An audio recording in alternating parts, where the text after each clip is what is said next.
Every mystery has a beginning, and the mystery of Roanoke, America's first great enigma, begins not on its shores, but across the sea, in a Europe caught between triumph and turmoil. The late 1500s were an age of restless ambition. Empires rose and clashed like titans. Spain, flush with gold and silver ripped from the New World, stood supreme. Its galleons brought treasures beyond imagination back across the Atlantic, enriching kings and funding wars. Portugal, smaller but no less powerful, guarded its ocean routes with jealous ferocity. France, clawing for a place at the table, dreamed of its own colonies. And then there was England, a kingdom of poets, pirates, and dreamers, still finding its place, still searching for its destiny. Queen Elizabeth I sat upon the throne, her reign both fragile and glorious. Surrounded by enemies abroad, facing plots at home, she knew that England's survival depended on daring. She needed bold men who could gamble with the unknown and return with triumph. One of those men was Sir Walter Raleigh, adventurer, courtier, poet, soldier. He had the Queen's ear, and some whispered, her heart. Raleigh saw what Spain had done in the Americas and longed to match it. But he dreamed of something even greater, not just gold, not just plunder, but a permanent English presence across the ocean. And so, in 1584, Elizabeth granted him a patent, a license to explore, to conquer, and to settle, to carve England's name into the very fabric of the New World. Raleigh's first reconnaissance expedition returned with glowing reports. They spoke of fertile land, of tall forests and endless game, of waters rich with fish, of soil that promised plenty. They spoke of a place called Roanoke Island, nestled between the coast and the outer banks of what we now know as North Carolina. To Raleigh and the Queen, it sounded like Eden. But Eden has always been deceptive. In 1585, Raleigh's first colony set sail. 100 men, soldiers, explorers, adventurers hardened by ambition. They were not farmers. They were not families. They were conquerors, men trained to take rather than to cultivate. At first, Roanoke seemed promising. The land was green, the rivers wide, the air fresh with the scent of pine. But paradise soured quickly. Supplies dwindled. The ocean, so generous in carrying them there, offered storms instead of ships. Local tribes, at first curious, even welcoming, grew wary. The Englishmen were strangers who took more than they gave. Relations collapsed into hostility, skirmishes, and bloodshed. Disease crept among the settlers. Hunger gnawed at their stomachs. The dream, it seemed, had betrayed them. When Sir Francis Drake, fresh from raiding the Spanish Main, appeared with his fleet, the colonists had a choice: stay in Roanoke, uncertain and starving, or return to England in the company of one of the Queen's most famous captains. They chose survival. They abandoned the colony, leaving behind homes, tools, and their fragile claim to the New World. When Raleigh sent a relief ship soon after, it found only emptiness. The dream had collapsed. But Raleigh was not a man to surrender. He prepared another attempt. This one different. This time, Roanoke would not be a mere military outpost. At their head was John White, an artist and mapmaker appointed as governor. With him was his daughter, Eleanor Dare, and her husband. Eleanor was heavily pregnant when the ships reached the shores of Roanoke. Imagine it. After weeks at sea, battered by storms and sickness, these families stepped onto a strange new shore. The forests loomed tall and unfamiliar. The cries of unseen animals echoed in the night, and yet they came with hope. They came with faith. They came to build a future. On August 18th, 1587, Eleanor Dare gave birth to a daughter. They named her Virginia Dare, the first English child born on American soil. For a brief moment, hope breathed again. A new generation, a new life, a symbol that the dream of Roanoke could endure. But dreams are fragile things. The colony's supplies were running low. The ocean that separated them from England now felt like a prison wall. The settlers looked to John White, their governor, and pleaded with him, "Return to England. Bring food, bring tools, bring help." White was torn. He did not want to leave his daughter. He did not want to abandon his newborn granddaughter. But the colony would not survive without aid. He agreed. He promised them he would return quickly. He would bring everything they needed. He would not fail them. And so, in the fall of 1587, John White boarded a ship and set sail for England. He left behind Virginia Dare, Eleanor, and over 100 colonists. He left behind a fragile dream balanced between hope and despair. What he could not know, what none of them could know, was that he would never lay eyes on them again. Back in England, disaster struck. In 1588, Spain launched its mighty armada against England, the greatest fleet the world had yet seen. Every ship was needed for defense. Every captain was called upon. John White's pleas to return to Roanoke were drowned out by the cannons of war. Months passed, then years. By the time White finally secured passage back across the Atlantic, it was 1590. 3 long years had gone by since he had left his family behind on the edge of the New World. When his ship anchored near Roanoke, the island was silent. He stepped ashore, calling out for voices that did not answer. The houses were gone, dismantled, not burned, not destroyed in haste, but carefully taken apart. The land was empty. No bodies, no graves. Only a single word carved into a wooden post, CROATOAN, the name of a nearby island home to a friendly tribe. White searched, but a storm threatened the coast. His ship's captain refused to linger. And so White sailed back to England, never to return. He died years later, carrying the weight of that silence. His daughter, his granddaughter, the settlers of Roanoke, gone. The mystery had begun. John White stood on the sands of Roanoke, staring at a word carved into weathered wood. CROATOAN. It was not a cry for help. There was no sign of violence, no graves, no bones. The settlers' houses had not been burned, but carefully dismantled, as though the colony had simply packed up and walked away. White clung to hope. The words seemed clear enough. The CROATOAN were allies, a tribe who had once welcomed the English. Perhaps his daughter Eleanor, his granddaughter Virginia, and the others had gone there. Perhaps they still lived. But fate is cruel. A storm gathered offshore, fierce and merciless. The captain of White's ship refused to risk the fleet. Against White's pleas, the anchor was raised, the sails filled, and Roanoke disappeared into the horizon once more. White never saw the island again, and the silence he left behind became the silence that haunts history. Back in England, the mystery of Roanoke festered like an unanswered question. Expeditions faltered. Attention shifted elsewhere. The settlers, Eleanor Dare, Virginia Dare, the men, women, and children who had vanished, were spoken of, whispered about, but never found. The lost colony entered legend. What happened to them? The simplest theory is also the most likely. The colonists sought refuge with local tribes.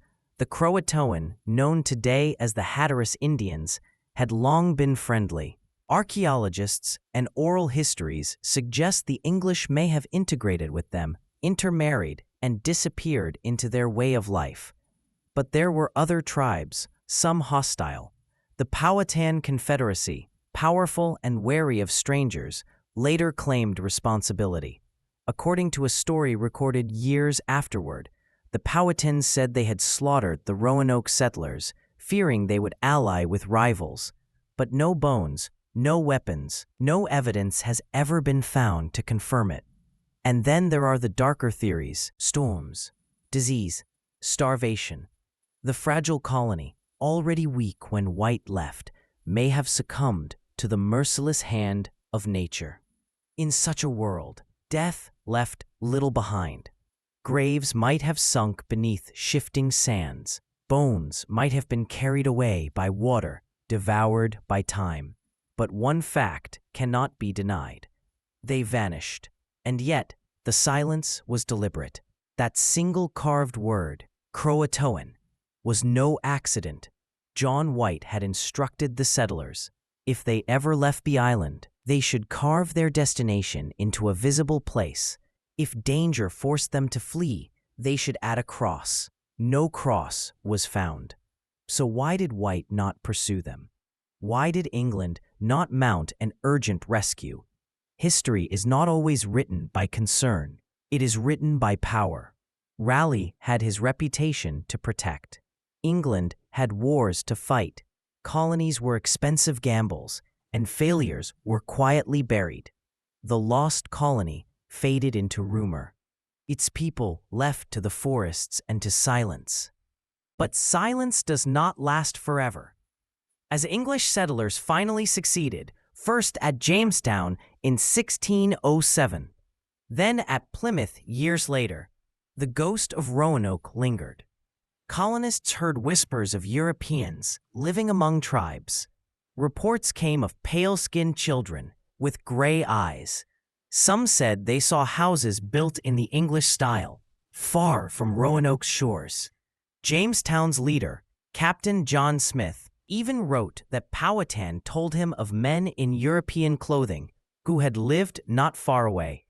Were they the survivors of Roanoke, or merely the echoes of fear and legend? The truth danced always at the edges, never clear, never confirmed. Centuries passed, and the mystery deepened. Archaeologists have scoured the coastlines, digging in sand and clay, searching for fragments.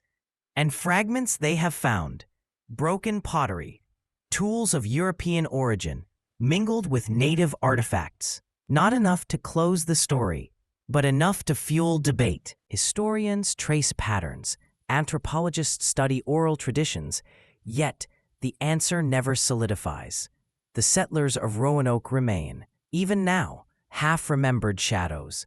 Some mysteries refuse to die. And perhaps that is the true legacy of Roanoke. Not in what we know, but in what we cannot know. Because in their vanishing, the settlers gave birth to something larger than themselves. A story of fragility, of ambition, of the razor's edge between survival and failure. A story that shaped the identity of a nation not yet born. Roanoke was a warning. The New World was not to be conquered with arrogance, but survived only with humility and cooperation. It was a reminder: every beginning carries risk. It was a secret that America, before it was even America, began with an absence, a silence, a hole in its history. Without Roanoke, there may have been no Jamestown, no Plymouth, no United States. The colonists vanished, but the mystery they left behind became immortal. Even today, on the Carolina coast, archaeologists dig. Every shard of pottery, every coin, every trace fuels the debate. Was it assimilation? Was it massacre? Was it storm, famine, disease? We may never know. Perhaps the answer lies beneath the shifting sands, or beneath waters that guard their secrets. Or perhaps the answer is not meant to be found. For sometimes, mystery is not a failure of history. It is its gift, and somewhere, in the whisper of waves against Roanoke's shore, the silence of the lost colony still speaks. The lost colony of Roanoke did not die on its island. It lived on, in whispers, in rumors, in legends carried through centuries. For America, Roanoke became something more than a failed colony. It became a story. And stories, unlike bones, do not vanish. When Jamestown rose in 1607, Roanoke's ghost lingered close behind. Captain John Smith wrote of strange reports, Europeans living among tribes, speaking broken English, wearing tattered clothes. Powhatan himself told Smith he had destroyed a settlement of men like the English. Was this truth or intimidation? We cannot know, but the idea that some of the colonists lived on persisted. Colonists who followed, Puritans, farmers, traders, spoke of sightings, children with blue or gray eyes in native villages, homes built with English axes, crosses carved on trees deep in the forest. Roanoke became America's first mystery, a reminder that the land itself resisted conquest, that the New World was not easily bent to foreign will. Centuries later, in the 1930s, the mystery flared to life again. A stone was found near the CROATOAN River in North Carolina. Carved into its surface were words said to be from Eleanor Dare, John White's daughter. The inscription told a grim tale: how the settlers moved inland, how hunger and disease devoured them, how only a few survived, including Eleanor herself, how Virginia Dare, the first English child born in America, was slain. The stone seemed to give voice to the silence, and more stones followed, nearly 4 dozen, scattered across the Carolinas and Georgia, telling of Eleanor's desperate journey, her survival, her grief. For a brief moment, it seemed the mystery was solved. But then, skepticism. Scholars tested the carvings. Many declared them forgeries, clever hoaxes designed to profit from America's hunger for answers. Still, the doubt remains. Was the first stone genuine? Could Eleanor Dare have left her voice carved in rock, only to be drowned in a sea? We do not know. The Dare stones remain like Roanoke itself, half true, half illusion, impossible to pin down. Roanoke in American imagination, the lost colony became a canvas for America's imagination. In the 19th century, writers spun poems and plays about Virginia Dare, imagining her grown into a young woman of haunting beauty, a symbol of innocence lost. Some legends claimed she was transformed into a white doe, forever wandering the forests. America's first ghost story.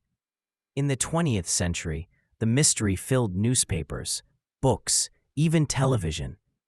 Each generation added its own theories. Were they absorbed into tribes? Did they march inland toward safety and vanish into wilderness? Or did darker, stranger things claim them? Today, Roanoke appears in novels, films, even horror shows. But the true horror is the silence of history itself. Modern science, ancient questions. Archaeologists still search on Hatteras Island at sites long believed connected to the CROATOAN tribe. Pieces of English tools and pottery have been uncovered, objects not likely carried by explorers, but by settlers. On the mainland, near the CROATOAN River, digs have revealed more fragments, European artifacts mixed with native ones, evidence of blending. Yet the picture is incomplete. The pieces are scattered. Each find deepens the puzzle rather than closing it. DNA testing has been proposed, searching for English bloodlines in modern descendants of coastal tribes. Oral traditions continue to hint at ancestors who came from the sea. But so far, no test, no shard, no stone has spoken with certainty. Roanoke remains unfinished, the symbol of absence. And here, perhaps, is the deeper truth. The settlers of Roanoke may never be found because they were never meant to be. Their story is not about answers, it is about absence. In their silence, the lost colony gave America something powerful. A myth at its beginning, a reminder that history itself can vanish. A lesson that ambition, unchecked, is fragile. The New World was not a stage waiting for English conquest. It was a living land, ancient and unforgiving. Roanoke taught this lesson in silence, and Jamestown learned it in blood. The settlers of Roanoke were not simply lost. They became part of the land, absorbed into its history, into its mystery. Why the mystery endures? Why, after more than 400 years, does Roanoke still haunt us? Because the unknown has power. Because silence is more terrifying than answers. Because beginnings are sacred, and when a beginning vanishes, it leaves a wound in history. Roanoke is America's first great unsolved story, not because we lack evidence, but because the silence feels intentional, as if history itself chose to keep a secret. The final whisper. So what happened? Did the colonists walk south to CROATOAN, blending into native life? Were they cut down by Powhatan warriors? Were they swept away by hunger, storm, or disease? Or did they simply fade, leaving only a word carved into wood and a silence too deep to measure? The answer, perhaps, is all of these, or none of them. And that is why Roanoke endures, not as a failure, not as a colony, but as a story that began on the edge of an ocean, in hope and ambition, a story that ended in silence, and a story that still whispers across centuries. Some beginnings are never meant to be finished.